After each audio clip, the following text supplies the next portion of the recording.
How would you handle conflict in hospital regarding patient care? അതായത് ഹോസ്പിറ്റലിൽ ഒരു problems വന്നു കഴിഞ്ഞാൽ അതെങ്ങനെ നമുക്ക് ഡീൽ ചെയ്യാൻ പറ്റും? ഇതാണ് ക്വസ്റ്റ്യൻ.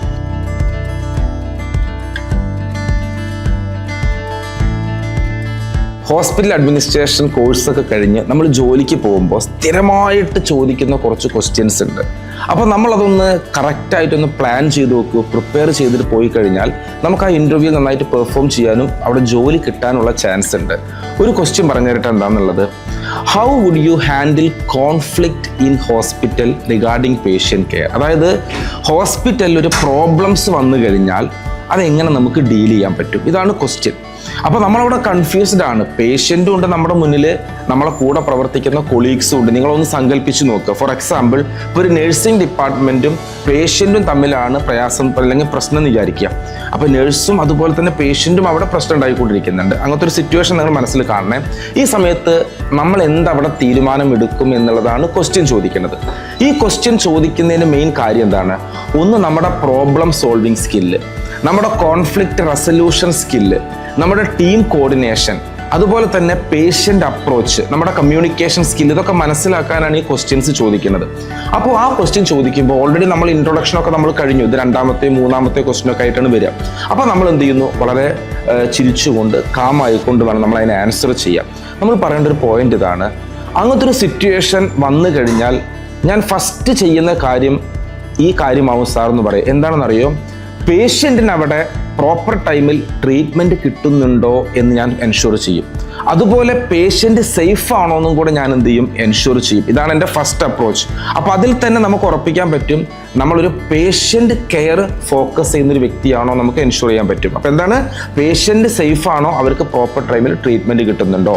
ഇതാണ് എൻ്റെ ഫസ്റ്റ് അപ്രോച്ച് സാർ എന്ന് പറയുക. സെക്കൻഡ് അപ്രോച്ച്, ആ പ്രോബ്ലം നടക്കുന്ന സ്ഥലത്തേക്ക് ഞാൻ പോയിട്ട് ആ സ്റ്റാഫുമായിട്ടും പേഷ്യൻറ്റുമായിട്ടും ഞാൻ സംസാരിക്കും. രണ്ടുപേരുടെ സംസാരവും ഞാൻ പ്രോപ്പറായിട്ട് ലിസൺ ചെയ്യും. ഒരു ആക്റ്റീവ് ലിസണിങ്ങിലൂടെ ഞാൻ ആ പ്രോബ്ലത്തെ മനസ്സിലാക്കാൻ ഞാൻ ശ്രമിക്കും. കൂടാതെ അപ്പോഴും ഞാൻ എൻ്റെ ഫസ്റ്റ് പ്രയോറിറ്റി തീർച്ചയായിട്ടും ഞാൻ കൊടുക്കുന്നത് പേഷ്യൻ്റ് കെയറിന് തന്നെയാണ്. ട്രീറ്റ്മെൻറ്റ് ഞാൻ ഫസ്റ്റ് പ്രയോറിറ്റി കൊടുക്കുന്നത്. അറ്റ് ദ സെയിം ടൈം എൻ്റെ കൊളീഗ്സ്, അതല്ലെങ്കിൽ ഹോസ്പിറ്റൽ ഹെൽത്ത് കെയർ പ്രൊഫഷണൽസ്, അവരുടെ സേഫ്റ്റി കൂടെ ഞാൻ എന്ത് ചെയ്യും? അവിടെ ഫോക്കസ് ചെയ്യും. അപ്പോൾ പേഷ്യൻ്റ് കെയറിൻ്റെ കൂടെ തന്നെ അതും ഞാൻ പ്രയോറിറ്റി എന്ത് ചെയ്യുന്നുണ്ട്? കൊടുക്കുന്നുണ്ട്. പിന്നെ എപ്പോഴും ഞാൻ എടുക്കുന്ന ഒരു ഡിസിഷൻ എന്ന് പറഞ്ഞാൽ, ഞാനൊരു ഡിസിഷൻ മേക്കർ ആണെങ്കിൽ അവിടെ ഞാൻ ഫാക്റ്റുകൾക്കും ഹോസ്പിറ്റൽ പ്രോട്ടോകോൾസിനുമാണ് ഞാനവിടെ പ്രയോറിറ്റി കൊടുക്കുന്നത്. എന്തിനാണ്? ഈ ഫോർ എക്സാമ്പിൾ ഞാനൊരു ഇമോഷണൽ ഡിസിഷൻ മേക്കർ ആണെങ്കിൽ അവിടെ എന്ത് സംഭവിക്കും? ഫോർ എക്സാമ്പിൾ, എൻ്റെ കൂടെ പ്രവർത്തിക്കുന്ന അല്ലെങ്കിൽ എൻ്റെ റൂംമേറ്റ് ആയിട്ടുള്ള ഒരു നേഴ്സാണ് അവിടെ പ്രോബ്ലത്തിലുള്ളത്. തീർച്ചയായിട്ടും ഞാനൊരു ഇമോഷണൽ ഡിസിഷൻ മേക്കർ ആണെങ്കിൽ ചിലപ്പോൾ ഞാൻ പ്രാധാന്യം ആർക്ക് കൊടുക്കേണ്ടി വരും? എൻ്റെ കൊളീഗ് അല്ലെങ്കിൽ എൻ്റെ റൂംമേറ്റിന് കൊടുക്കേണ്ടി വരും. ഒരിക്കലും ഞാനത് ചെയ്യാതെ ഞാൻ അവിടുത്തെ ഫാക്റ്റ് അനുസരിച്ചിട്ട്, പ്രോട്ടോകോൾസ് അനുസരിച്ച് മാത്രമേ ഞാൻ അവിടെ തീരുമാനം എടുക്കുകയുള്ളൂ. അവിടെ ഫ്രണ്ട്ഷിപ്പ്, ഇമോഷൻ ഞാൻ അവിടെ സെക്കൻഡറി, അല്ലെങ്കിൽ അവിടെ എനിക്ക് അവിടെ ചാൻസ് ഇല്ല, അവിടുത്തെ പ്രയോറിറ്റി ഇല്ല. എപ്പോഴും ഫാക്റ്റ് ആൻഡ് ഫിഗേഴ്സ് വെച്ചുകൊണ്ടും പ്രോട്ടോകോൾസ് വെച്ചുകൊണ്ടായിരിക്കും ഞാൻ ആ ഡിസിഷൻ എടുക്കുക എന്ന് പറയും. അപ്പോൾ തന്നെ നമ്മുടെ ആ ഒരു പ്രൊഫഷണലിസം, നമ്മുടെ ആ ഒരു കമ്മിറ്റ്മെൻറ്റ് അവർ കൂടുതലായിട്ട് അളക്കാനുള്ള ചാൻസ് ഉണ്ട്. അങ്ങനെ ആ ഒരു പേഷ്യൻ്റ് കെയർ ഞാൻ എൻഷുർ ചെയ്തതിന് ശേഷം ഞാൻ എപ്പോഴും മനസ്സിലാക്കേണ്ട ഒരു പോയിന്റ്, അല്ലെങ്കിൽ ഞാൻ എപ്പോഴും ചെയ്യുന്നൊരു പോയിന്റ് ഇതായിരിക്കും സാർ.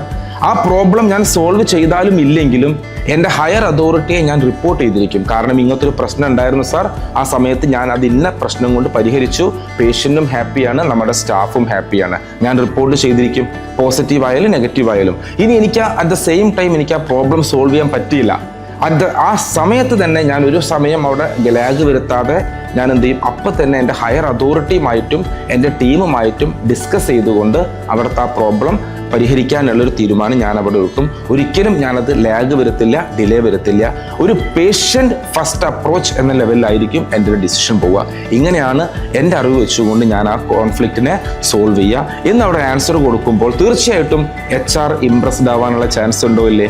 അവരുടെ ടീമിലേക്ക്, അവരുടെ ഹോസ്പിറ്റലിലേക്ക് ഒരു ബെസ്റ്റ് ടീം പ്ലെയറെ കിട്ടി എന്നുള്ളതാണ് ശരിക്കും HR ആ സമയത്ത് വിചാരിക്കുന്നത്. നിങ്ങൾക്ക് അവിടെ ജോലി കിട്ടാനുള്ള ചാൻസും കൂടുതലാണ്. Thank you so much.